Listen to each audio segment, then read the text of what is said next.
ang matagpatak sa inyong mga luha, ang matagsingot nga moagas sa inyong kalawasan, ang matagkasing-kasing nga masamaran, adunay grasya nga espirituhanon ug langit nun. Timan-i ug timan-i gayud kini ninyo mga piniling katawan. Ang pagbalik sa Dios wala kayo'y nasayod.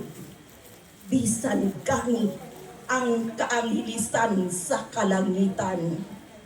Busa pangandam kamo sa matag usa. Pangandam kamo sa moabot nga mga katalagman. Usa kada kong hulaw. Usa kada kong kainit. Usa kada kong kira. Usa kada kong lunog. Mutuyok sa tibuok kalibutan. Apan kung magpabilin ang inyong pagsalig o pagtuo sa Dios. Ang saad sa Dios kaninyo. Magpabilin o magpabilin sa mata usa ninyo kapamilya.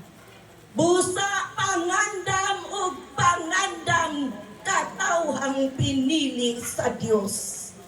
Kay ang Dios nga nahigugma kaninyo andam sa pagpanalipod o pagproteksyon kaninyong tanan. Buklara ang inyong mga panat. Amahan ko